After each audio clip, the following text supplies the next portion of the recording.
আমি তো open challenge দিয়েছি, কথা বলতে পারেন, এবং সেখানে আমি ওপেন চ্যালেঞ্জ দিয়েছি। পরবর্তী চ্যালেঞ্জ দিয়ে না হাসনাত, এত চ্যালেঞ্জ দিলে জানি কেমন লাগে। চ্যালেঞ্জ দিয়ে না ভাই, চ্যালেঞ্জ দিয়ে না মানে আমরা এই কারণে দেই ভাই, কারণ এই কারণে দিতে পারি ভাই, আসিনা আসলো, খালেদ মহিউদ্দিন কিছু হবে না, হাসনাত কার কি হয়, কার কি হয় হাসনাত, কার কি হয় হাসনাত, এটা বলা খুব মুশকিল। বাংলাদেশ প্রশ্ন, বাংলাদেশের পক্ষে এবং ফেসিবাদের বিপক্ষে ওই সুশীলতা আমরা দেখাইতে পারবো। ও এক্স্যাক্টলি এই সুশীলতা জিনিসটা কি? সুশীলতা জিনিসটা কি? সুশীলতার বিপরীতটা কি? আপনি সুশীলতা দেখাতে পারবেন না, কি দেখাতে পারবেন? মাস্তানি। এই সুশীলতা দেখাই না, মাস্তানিও আমরা দেখাবো না। সুশীলতার মাঝখানে কি? 5ই আগস্টের পূর্বে যেটা বাংলাদেশের প্রশ্নে যেটা হওয়া উচিত, আমরা সেটাই আমরা দেখাবো। বাংলাদেশের প্রশ্নে যেটা হওয়া উচিত, আমরা বলছি কি, ফেসিবাদকে যারা এনাবেল করেছে, ফেসিবাদকে যারা হচ্ছে পুরো সময় ধরে ধরেন জনাব আব্দুল্লাহ, আপনি আমার অনেক প্রিয়, সবচেয়ে প্রিয়দের মধ্যেই একজন, কিন্তু ধরেন আপনার মনে হওয়া আর আমার মনে হওয়া আলাদা, তাহলে কোনটা স্ট্যান্ড করবে? বুঝে নেই ভাই। ধরেন আপনার মনে হওয়া আর আমার মনে হওয়া আলাদা, তাহলে কোনটা স্ট্যান্ড করবে? মনে হওয়া দিয়ে তো হবে না ভাই, ন্যায্যতার তো একটা বিষয় আছে। আচ্ছা, মনে করেন ন্যায্যতার দিক দিয়ে কে এটা ন্যায্য ঘোষণা করবে? হাসান আব্দুল্লাহ নাকি ধরেন অন্য যে কেউ? আপনি তো এখন আমি কইলে এটা একটা কেন? ওকে তাই ওকে ভাই, তাহলে একটা ভোট হোক। আমি ব্যক্তিগতভাবে লাস্ট 15 দিন ধরে একটা প্রাডু চড়তেছি, প্রাডু গাড়িটার দাম হচ্ছে 1,80,00,000 টাকা, প্রাডু চড়তেছি। হয়তো আগামী সপ্তাহ থেকে ওডি চড়বো। ওডি যেমন আমার অ্যাকোয়েন্টেন্সের মধ্যে প্রাডু আছে, ওডি আছে, তারপর হচ্ছে বিএমডব্লিউ আছে, তারপর হচ্ছে মার্সিডিজ আছে, করোলা এক্স থেকে শুরু করে আলফ্রাডো পর্যন্ত আছে, রাইট? এখন আপনার কি মনে হয় না যে হাসনাত আব্দুল্লাহ একটা আন্দোলন করেছে? এবং খালেদ ভাই, আপনার গাড়িটা কি, মানে আপনি কি মডেলের গাড়ি এখন ব্যবহার করেন? এখন নিউ ইয়র্কে গাড়ি নাই, মানে নিউ ইয়র্কে গাড়ি নাই, মানে গাড়ি তো ছিল, কি গাড়ি আছে আপনি? আমার জার্মানিতে ভক্সওয়াগন ছিল, পরে ফক্সওয়াগন। আচ্ছা, ভক্সওয়াগন বা ফক্সওয়াগন হোয়াটএভার। আপনার কি মনে হয় না বাংলাদেশে এরকম হাসনাত আব্দুল্লাহ অন্তত 100টা খালেদ ভাই আছে যে তাকে গাড়ি দিতে পারে? হ্যাঁ, না এগুলি নিয়ে কিন্তু আমার কোনো আপত্তি নেই, কিন্তু আসতেছি ভাই। ঠিক একইভাবে এই 100টা খালেদ মহিউদ্দিন ভাই বাংলাদেশে এরকম ফক্সওয়াগনের মালিক যেমন আছে, তারাই চায়, এই শুভাকাঙ্ক্ষীরাই চায় যে তাদের একটা প্রোগ্রাম হবে। ভাই, আমরা একটা প্রোগ্রাম আয়োজন করতেছি, আপনারা আসেন, সেখানে মানুষের সাথে আপনারা কথা বলেন। মানুষের আপনাদের প্রতি অনেক ধরনের হচ্ছে নেতিবাচক ধারণা রয়েছে, তাদের অনেক জিজ্ঞাসা রয়েছে, তারা অনেক কিছু জানতে চায়, অনেক কিছু বলতে চায়। আমরা সেই জিনিসটা তাদের আয়োজনে গিয়েছি। 100 খালেদ মহিউদ্দিন সেই কাজগুলো করে। 100 খালেদ মহিউদ্দিন বাংলাদেশে 100-1000 খালেদ মহিউদ্দিন আছে। না, আমার 50 লক্ষ খালেদ মহিউদ্দিন আছে, অসুবিধা নাই। কিন্তু আমার কাছে মনে হয় যে এই যে আপনি প্রাডো চড়তেন, এখন প্রাডো চড়তেছেন, ওডি চড়তেছেন, মার্সিডিজ চড়বেন, বিএমডব্লিউ চড়বেন, সেগুলো ঠিক আছে, কিন্তু আপনার সাথে কি এদেরই বেশি বন্ধুত্ব হইতেছে রিক্সাওয়ালা বা টয়োটাওয়ালাদের চেয়ে? আমার রিক্সাওয়ালাদের সাথে সম্পর্ক আছে, আমার মানে প্রাডো, ওডি, মার্সিডিজ, বিএমডব্লিউ যাদের আছে, তারা কি হাসনাত আব্দুল্লাহর কাছে বেশি কাছে যেতে পারতেছে যে আমার কথাটা আপনি বেশি শুনেন?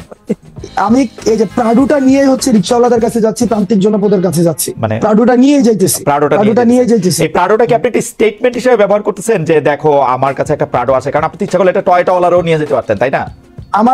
আমার এটা বুঝাইতে চাইতেছি যে I have access to everything. আমার হচ্ছে you have access to everything, really. Corolla X থেকে শুরু করে যেমন মিডিয়া একটা অ্যাসাসিনেশন কি হইতেছে, যেমন আমি গতকাল একটা হচ্ছে আপনাকে ক্যারেক্টার অ্যাসাসিনেশন কিভাবে হয় খালেদ ভাই দেখেন, আপনাকে জাস্ট একটা এক্সাম্পল দিই। গত পরশুদিন একটা নিউজ হইছে এবং প্রথিতযশা বিভিন্ন মিডিয়া নিউজ করছে, হাসনাত এবং সার্জিসের বাসায় 200 কোটি টাকা এবং 100 কোটি টাকা পাওয়া গিয়েছে। প্রথিতযশা মিডিয়া বলতে আমি তো পড়ি নাই, কোনটা এটা মিডিয়া? কালের কণ্ঠের মধ্যে আসছে, কালের কণ্ঠ হচ্ছে অনলাইন ইয়াতে, এবং নিচে করে কালের কোনটা এবং নিচে ছোট করে লেখা আছে বিস্তারিত কমেন্টে। নিচে দেখেন এই যে হাসনাত প্রাডু চড়ে, হাসনাতে হচ্ছে একটা এক্স করোলা আছে, হাসনাত তো ভাই ভাষায় আছে। এই যেই খবর আবার নিচে মিথ্যা লেখা দেয়, এটা আমরা আলোচনা করে সময় নষ্ট না করি। কথা হলো যে আপনারা যে সভা সমিতি করতেছেন, আমি কোন জায়গায় প্রশ্নটা আসতে যেতেছি, আমি কোন জায়গায় প্রশ্নটা করতেছি? জনমতটা বইরা উঠে ওইভাবেই যে হাসনাত প্রাডু চড়তেছে, কিন্তু পরের প্রাডুটা সেটার উৎসটা কি সেটা নিয়ে কিন্তু জনমতটা বইরা উঠে না। এই ক্লিকবেট জার্নালিজমের প্রবলেমটা দেখেন, আমি আপনাকে বলি, আমার 2টা বন্ধু আছে, এর একটা প্রাডো গাড়ি আছে, এর একটা টয়োটা গাড়ি আছে, আরেকটা খালাতো বন্ধু আছে, ওর ধরেন আরো একটা ছোট গাড়ি আছে। আমি যে এর মধ্যে পিক এন্ড চুজ করে প্রাডোটা নিতেছি, এর মধ্যে আমার কোনো কামনা বাসনা আছে কিনা? আমার মধ্যে যেটা কমফোর্ট ফিল করতেছি আমি সেটা নিয়ে যেতেছি, কিছু এমন তো ওভারও তো চড়তে হয় মাঝে মাঝে। আচ্ছা, মানে যেটাতে আপনি কমফোর্ট ফিল করতেছেন, আপনি ইউ আর কমফোর্টেবল, মানে এইটাতে কমফোর্ট, এইটা আমি কেন জিজ্ঞেস করছি আমি বলি তারা কিছু এই বন্ধু আমরা আপনি ইংরেজি সাহিত্যের ছাত্র, আপনি কিন্তু বারবার মানে ইংরেজি সাহিত্যের কথা বলতে হয়। আপনি কি কখনো দেখছেন যে কেউ কোনো বন্ধুত্বের বিনিময়ে কিছু আশা না করে? যারা আপনার সাথে এই বন্ধুত্বটা এখন করতেছে তারা আপনাদের কিছু আশা করতেছে না? না ভাই বন্ধুত্ব না তো। আপনার ওই যে এই যে হাসিনার বিরুদ্ধে যারা আন্দোলনে আসছিল, মানুষ তো টাকা নিয়ে রাস্তায় আসছিল। এই টাকা কোন দিনের জন্য? এই টাকা হচ্ছে মানুষের জন্য। যদি দেশে পোলাপাইন না থাকে আমি এই টাকা দিয়ে কি করবো? এই ভিডিও গুলো তো আছে, ওই মানুষগুলো এখনো আছে, ওই মানুষগুলো এখনো আছে যারা চাই না কোনোভাবে আর বাংলাদেশটা কোলাপস করুক, বাংলাদেশের মানুষ আশাহত হোক। এই ধরনের প্রচুর মানুষ আছে ভাই, প্রচুর মানুষ আছে যারা এই কাজটা। ঠিক আছে, ঠিক আছে, আমি এটা বুঝতে পারছি। সুতরাং টাকা আপনারা কোনো ওই যে পলিটিক্যাল পার্টিগুলি যেমন করে চাঁদা নেয়, একটা রসিদ দেয় বা দেয় না, তারপর টাকা নিয়ে এরকম থাকে, তো আপনারাও যখন এই ব্যয়টা এগুলির জন্য টাকা নিতেছেন, এগুলি কোনো রসিদ টসিদ থাকতেছে না, এটা জাস্ট মুখে মুখে কথায় এই 50,000 টাকা দিল, এই রাস্তা দ্বারা 20,000 টাকা দিল, ব্যাপারটা কি এরকম? আচ্ছা, একটা প্রোগ্রাম আমরা কেমনে আয়োজন করি? একদম সহজ কথা। এখানে বলেন তো, আমরা তর্কের খাতিরে ধরে নেই এই প্রোগ্রামটাতে 1 লাখ টাকা ব্যয় হবে। এবার আপনি আমার ব্রেকআপটা দেখান। এবার আসেন প্রোগ্রামটা আয়োজন করে কিভাবে। একটা বিষয় প্রথমে মাথায় রাখতে হবে, বৈষম্যবিরোধী ছাত্র আন্দোলন রাজনীতি বললাম, আমি শুরুতে বলছি সবার অংশগ্রহণ করছে। এবার ধরেন খালেদ মহিউদ্দিন ভাই চাইতেছে তার এলাকায় মানুষ কথা বলতে চায়, তার এলাকায় যারা আন্দোলন করেছে তারা আমাদের সাথে কথা বলতে চায়, তারা আমাদের বিষয়ে কিছু কিছু বিষয়ে তারা ক্ষুব্ধ, তারা আমাদের বিষয়ে তারা কিছু ইস্যু আছে, এবং একই সাথে তারা কিছু আশা আকাঙ্ক্ষার কথা বলতে চায়। আমরা সেখানে যাই, খালেদ মহিউদ্দিন কি করে সেই প্রোগ্রামের আয়োজন করে, সেই প্রোগ্রামে এলাকার মানুষ থাকে, যারা আন্দোলন অংশীজন ছিল তারা থাকে, তারা নিজস্ব ফান্ডিং এ সেই কাজটা করে। সিম্পল। ওকে, বাংলাদেশে যেহেতু 50 লক্ষ খালেদ মহিউদ্দিন আছে, সেই 50 লক্ষ খালেদ মহিউদ্দিনের এক একটার এক এক রকম চেহারা। কোনোটা বিএনপির খালেদ মহিউদ্দিন, কোনোটা জামায়াতের খালেদ মহিউদ্দিন, কোনোটা কমিউনিস্ট খালেদ মহিউদ্দিন, কোনোটা বড়লোক খালেদ মহিউদ্দিন, কোনোটা সাবেক চেয়ারম্যান খালেদ মহিউদ্দিন। আপনারা কি সব খালেদ মহিউদ্দিনের অনুষ্ঠানেই যান? আমরা সব খালেদ, আমাদের একমাত্র লিটমাস টেস্ট ফেসিবাদের যারা হচ্ছে এই কাঠামোর এই যে আওয়ামী পৃষ্ঠপোষকতা করেছে এবং এই যে আওয়ামী লীগ বাদ দিয়ে সবার কাছে যান, আওয়ামী লীগ বাদ দিয়ে সবার কাছে যারা এই যে গণ অভ্যুত্থানে ফেসিবাদ বিরোধী যে শক্তিটা ছিল, আমরা সবার কাছে যাই, সবার কাছে যারা ডাকায় তাদের কাছেই যাই। আপনাদের লিটমাস টেস্ট হচ্ছে যারা আওয়ামী মানে গণ অভ্যুত্থানে যারা আওয়ামী লীগের সঙ্গে ছিল বা আওয়ামী লীগের বিরোধিতা করেনি, তারা বাদ দিয়ে আপনারা সবার কাছে যান। আপনারা কয়েকদিন আগে যে সিটি কর্পোরেশনের কাউন্সিলরদেরকে রিইনস্টেট করতে চাইলেন, এটা কি ওই প্রক্রিয়ার মানে লিটমাস টেস্টটা ওরা পার হয়েছিল? ওই প্রক্রিয়া লিটমাস টেস্ট, ওই ঘটনাটা খুব ইন্টারেস্টিং একটা ঘটনা। প্রথমত হচ্ছে ওই মানুষগুলো আমাদের কাছে আসছে যে তারা হচ্ছে জামাত এবং বিএনপির থেকে তারা নির্বাচন করেছে, এবং ওই নির্বাচনে এমনও হয়েছে যে তারা জেলে ছিল, এই হাসিনার বিরুদ্ধে আন্দোলনের পরে তারা জেলে ছিল, জেলে বসে নির্বাচন করেছিল এবং সেখানে তারা হচ্ছে জয়ী হয়েছিল। ওই জামাত এবং বিএনপির যেই অংশটা ছিল, অংশটা আমাদেরকে ডেকেছে, আমরা নিয়েছি না, তাদেরকে আমরা ডেকেছে, এবং সেখানে কিছু কিছু জায়গায়, হ্যাঁ এটা ঠিক যে মানে এই জায়গায় অস্বীকার করার কোনো উপায় নাই, সেখানে কিছু কিছু বক্তব্য ওভাবে আসা উচিত ছিল না যেভাবে আমরা আমাদের জায়গা থেকে এসেছে। আমরা আমাদের জায়গা থেকে তাদের কিন্তু রিইনস্টেট করার কোনো ধরনের আমাদের পাওয়ার নাই। আমরা আমাদের জায়গা থেকে বলেছি যদি কমিশন করে দিয়ে কারা কারা হচ্ছে, যদি মানুষের, আমরা দেখেছি ইতিমধ্যেই একটা অসন্তুষ্টি তৈরি হয়েছে স্থানীয় শাসনে, কারণ এই প্রশাসক দিয়ে হচ্ছে স্থানীয় যে সুবিধাগুলো রয়েছে, সুযোগ সুবিধাগুলো রয়েছে, সেগুলো প্রান্তিক জনপদ পর্যন্ত পৌঁছানো যায় না। তো সুতরাং সেটাকে কিভাবে রিভিজিট করা যায়, রিভালুয়েট করা যায়, সেই প্রস্তাবনাটা আমাদের জায়গা থেকে। এমনিতে কুমিল্লায় বন্যার সময় ত্রাণ বিতরণের উদ্যোগে হাজার হাজার মানুষ সামিল হয়েছিল। এই সময় আপনারা ত্রাণের টাকা নিয়ে অনেক কথা হচ্ছিল, এগুলির অনেক রকম জবাব দিয়েছেন, কিন্তু আমরা কিন্তু দেখেছি যে শীতের সময় কম্বল দিতে এই সরকারের একজন উপদেষ্টা হেলিকপ্টারে চড়েছেন, তাতে কত টাকা ব্যয় হয়েছে সেটি নিয়ে অনেক কথা হয়েছে।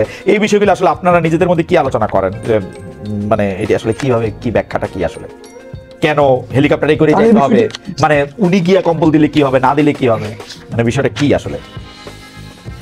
আচ্ছা, দুইটা প্রসঙ্গ এসেছে। প্রথম প্রসঙ্গ হচ্ছে ত্রাণের বিষয়টা আমরা স্পষ্ট করেছি আমাদের জায়গা থেকে, এবং আপনি ত্রাণের যে রিপোর্টটা আপনার কাছে যদি না থাকে আমি সেটা পাঠিয়ে দেবো, যেটা অডিট ফার্ম থেকে সেটা ইয়া করা হয়েছে, অডিট ফার্ম দিয়ে সেটাকে কি বলে, সেটাকে ওই যে অডিট করানো হয়েছে।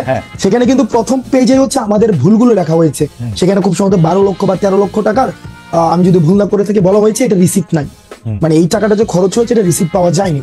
আর বাকি যে পুরো টাকা ছিল সেটা প্রত্যেকটা খাতওয়ারি রিসিপ্টের সাথে খরচ হয়েছে, এবং বাকি যে টাকাটা ছিল আমি মানে এক্সাক্ট আমার ফিগারগুলো মনে নেই, সেটা কিন্তু হচ্ছে আমরা হচ্ছে গভর্নমেন্ট তহবিল হচ্ছে আমরা হস্তান্তর করেছি।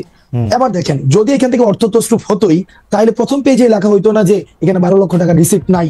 তো সেই জায়গাতে অর্থাৎ রিসিপ্ট ছাড়া 12 লক্ষ টাকা খরচ হয়েছে, এবং প্রত্যেকটা টাকার হিসাব আমরা হচ্ছে জনগণের কাছে দিয়েছি। আমরা মুভ ফরওয়ার্ড করি যে এই যে ধরেন হেলিকপ্টারে করে কম্বল দেওয়া, হেলিকপ্টার যে প্রসঙ্গ, এক্ষেত্রে দুইটা বিষয় আসতে পারে। সে যে একদিনে যতগুলো উপজেলা ছিল, উত্তর যে নীলফামারী, তারপর হচ্ছে পঞ্চগড়, আর অনেকগুলো উপজেলা ছিল, মানে অনেকগুলো জেলার উপজেলা ছিল, সেখানে ভিজিট করেছে। দুইটা প্রশ্ন, হেলিকপ্টার দিয়ে হয়তো আসিফ এক্ষেত্রে কি বলবেন সেটা আসিফ বক্তব্য হয়তো দিয়েছেন, কিন্তু আমি আমার জায়গা থেকে যেটা বলতে চাই, প্রচুর পরিমাণ যেহেতু গণ অভ্যুত্থান পরবর্তী আমরা যেটা বলতে চাই, আসলে মানুষের দুইটা বিষয় আছে। এক হচ্ছে তাদের আমাদের প্রতি যে পরিমাণ প্রত্যাশা আছে, এই প্রত্যাশা এবং প্রাপ্তির মধ্যে একটা ব্যবধান, অথবা যে আশা পূরণ হয়েছে সেটা নিয়ে আসলে মানুষ কথা বলতে চায়, মানুষ ফিল করতে চায়, মানুষ কানেক্ট হইতে চায়, সেই জায়গায় হয়তো সে মানুষগুলোর কাছে ছুটে গিয়েছে।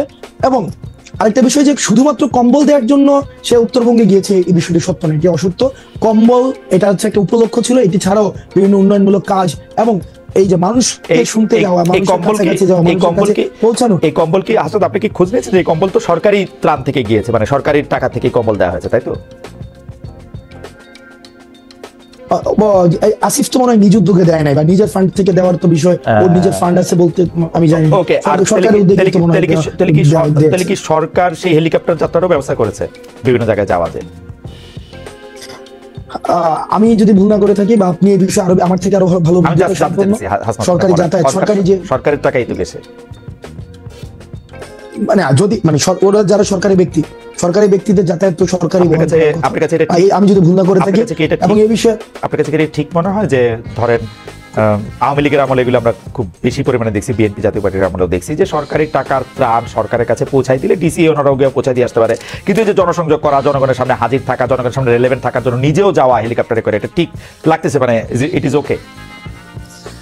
এবং আপনি নিজেই বললেন যে শুধু কম্বল দিতে তো যায় নাই, আরো 2-4টা জনসংযোগ করা, মানুষ আসিফের চিনা রাখুক, পরে পোস্টারে ছবি ব্যবহার হবে আপনার আসিফের হাসনাতের, এগুলির জন্যও তো একটা উদ্দেশ্য থাকে, তাই না? যে মানুষ যাতে চেহারাটা চিনে।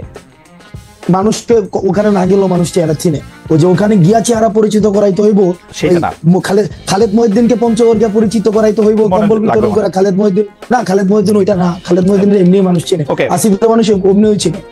তো দাঁড়াইলো যে আসলে জনসংযোগটা বা মানুষের কথা শোনার জন্য উনি গেছেন, কম্বল দেওয়াটা একমাত্র উদ্দেশ্য ছিল না, তাই তো? কম্বল দেওয়াটা একমাত্র অবশ্যই উদ্দেশ্য ছিল না, সেখানে বেশ অনেকগুলো হচ্ছে আমি মানে ফ্যাক্ট বেস বা এভিডেন্স বেস, কোয়ান্টিটেটিভ ইয়াটা বলতে পারছি না, কিন্তু অনেকগুলো উন্নয়নমূলক কাজের সেখানে উদ্বোধন করা হয়েছে। এবং এটা জনপ্রতিনিধি, তারা যেহেতু মানুষের প্রতিনিধিত্ব এখন করছে, তো সেই জায়গা থেকে মানুষ হচ্ছে মানুষের সাথে সংযোগ, এই জিনিসটাকে এটাকে ক্রিটিক্যালি, খরচের বিষয়টাকে ক্রিটিক্যালি নেওয়া যায়, যে এটাকে আরো কিভাবে সফিস্টিকেটেড করা যেত, কস্ট ফ্রেন্ডলি করা যেত, সেটা নিয়ে আলোচনা হইতে পারে, সেটা নিয়ে অবশ্যই আলোচনা হইতে পারে, সেই আলোচনাকে বন্ধ করে দিতে হবে, বিষয়টা এমন না, সেটা নিয়ে আলোচনা হইতে পারে। লাস্ট প্রশ্ন আপনার, মানে শেষ প্রশ্ন যেটা আপনি শুরু করতেছিলেন, সেটা আমার একটু জানতে চাই যে সময় টেলিভিশনের কথা যদি আমরা বলি, যে সময় টেলিভিশনে জুলাইয়ের আগে সময় টেলিভিশন একটা স্পষ্ট এবং প্রত্যক্ষ অবস্থান ছিল, এবং শেখ হাসিনার রেজিমে যেরকম হয়েছে যে মিডিয়াগুলি বেশিরভাগ সময় এমন কিছু রিপোর্ট করছে, সেটা কোনো সময় মিডিয়া দাবি করছে যে সেটা চাপে করছে, কোনো সময় মিডিয়া এটা একটা রেজিমে সাহায্য করার জন্য নিজ উদ্যোগেও করছে, মানে শুধু চাপের জন্য কইরা নিজেরা এখন ভিকটিম প্লে করবে ব্যাপারটা নাও হইতে পারে, মানে নিজেও করছে।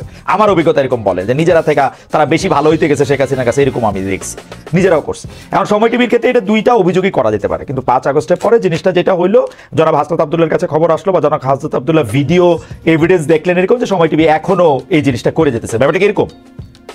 আচ্ছা ভাই, আমি আপনাকে প্র্যাকটিক্যাল অভিজ্ঞতা বলি। হ্যাঁ বলেন। আমাদেরকে যখন আইন শৃঙ্খলা রক্ষাকারী বাহিনী উঠাই নিয়ে গেল 17 জুলাইয়ের পরে, রাষ্ট্রীয় অতিথি ভবন পদ্মাতে নিয়ে গেল, তখন আমাদের সামনে আমাদের একটা আমরা বক্তব্য দিলাম যে শাটডাউন কর্মসূচি অব্যাহত থাকবে, এবং এই যে মানুষ রাস্তায় নেমে আসছে সেটা অব্যাহত থাকবে। কিন্তু আমি নিজে দাঁড়ায় আছি, এই যে ইনফরমেশনটা এমন, সেখানে সময় টেলিভিশন স্পেসিফিক্যালি এটাকে টুইস্ট করলো। জনাব আব্দুল্লাহ, আমাদের একদম সময় আপনি সময় টেলিভিশনে 5 আগস্টের কথা কইনি না, 5 আগস্টের কথা কইনি না, 5 আগস্টে একদম খারিজ করে দেন।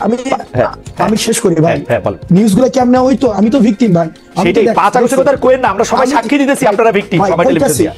আমার কল লাগবে ভাই, আমার কল লাগবে, কারণ আপনি দেখবেন যে যেখানে হইছে, তার মানে আপনি যদি বলেন যে কেউ চাপে বইরা করছে, না আমি তো বললাম না, তো আমি তো বললাম সে ভালোবাসাও করছে, সে ভালো সাজার লেগেও করছে, ভালো সাজার লেগে করছে, আমি কইছি, কিন্তু হয়তো আপনি শুনেন না, আমি কইছি কিন্তু এটা করছে। আর তাহলে প্রশ্নটা কোন জায়গায় ছিল? প্রশ্ন ছিল হচ্ছে 5 আগস্টের পরের ঘটনা নিয়ে, যখন হচ্ছে আমরা নতুন সরকার দেখলাম, তারপরে কি এমন ঘটনা নিয়ে, মানে হাসনাত আব্দুল্লাহ তো আসলে যদি সময় টেলিভিশনে 5 আগস্টের আগে যাইতো, আগে যাইয়া সময় টেলিভিশনটা এগুলির দাবিটা জানায় আসতো, আমরা এইটাতে কোনো আলাদা আপত্তির কোনো কিছু দেখতাম না, কারণ এটার মধ্যে সরকার কাজ করতেছে না। সরকার হচ্ছে মিডিয়া প্রতিষ্ঠানগুলি ধ্বংস করে ফেলছে, তো এর মধ্যে আর কাজ করবে কি? আমরা দেখছি কিন্তু বিটিভিতে আগুন দেওয়া হয়েছে, মানুষের রাগ ক্ষোভ সবকিছুর মধ্যে ছিল। বিটিভির আগুন দেওয়া নিয়েও আমি একটা প্রশ্ন করি নাই, একটা প্রশ্ন আমি করি না, আপনি দেখবেন বিটিভির আগুন দেওয়া নিয়ে। কিন্তু সময় টেলিভিশন আপনার যাওয়া নিয়েও আমি প্রশ্ন তুলতেছি, বিকজ এটা 5 আগস্টের পরে, ওই জায়গাটাতে আমি জানতে চাইছিলাম যে 5 আগস্টের পরে কি করলো। আগেরটা তো আমি মাইনা নিছি, আগেরটা তো মাইনা নিছি একদম 100%। ওকে, 5 আগস্টের পরেও যখন আমরা শুনছি, আমরা জানি যে ওইখানের পরিচালনা পর্ষদ, তারপর হচ্ছে ওইখানের যে জুলাই গণঅভ্যুত্থানের হত্যা মামলার আসামি ওখানে আছে, এবং যারা 5 আগস্টের পরবর্তী সময়, আমার কাছে একাধিক ফুটেজ আছে, সেখানে হচ্ছে ইন্টেনশনালি হচ্ছে প্রেসক্রাইব নিউজ করেছে, বক্তব্যকে টুইস্ট করে সেখানে পরিচালনা করেছে। সেই জন্য 5 আগস্ট পরবর্তী সময়ে সেখানে আমাদেরকে যেতে হয়েছে। এখানে দুইটা বিষয়, এক, যে সরকার হয়েছে অন্তর্বর্তীকালীন সরকার, সেই সরকার মিডিয়াকে যেভাবে হচ্ছে, যারা হচ্ছে দোষী, যেভাবে হচ্ছে বিচার প্রক্রিয়া পরিচালনা করার কথা ছিল, হয়তো সেটা এটা করতে পারেন নাই। সরকার পারে নাই, তাই আপনি ইন্টারফেয়ার করছেন। সরকার পারে নাই বলে আমাকে সময় টেলিভিশনে 5 আগস্ট পরে যেতে। আর এটা কি মানে এটা মিডিয়া আসছে বলে আমরা বেশি আলোচনা করছি, এরকম ইন্টারফেয়ার কি আপনি প্রায় করে থাকেন? না এটাই করছেন না, এরকম ইন্টারফেয়ার প্রায় করে থাকি না। যেই সময় টেলিভিশনের মতো যারা হচ্ছে ওই যে 5 আগস্টের পূর্ব থেকে শুরু করে, আমার প্রশ্ন হচ্ছে এটা মিডিয়া হইছে বলে বেশি আলোচনায় আসছে, এটা অন্যান্য জায়গায় আপনারা ইন্টারফেয়ার করেন কি? আপনি অন্যান্য জায়গায় ইন্টারফেয়ার সরকার সব জায়গায়, আর বাকি সব জায়গায় পারে। যেটা আমার কাছে মনে হয়, যেটা আমি ব্যক্তিগত জায়গা থেকে মনে করি, বা যেটা দেখি যে আমি আমার জায়গা থেকে মানে করতে পারবো, অ্যাপ্রোচ করতে পারবো, সেই জায়গায় আমি অ্যাপ্রোচ করি।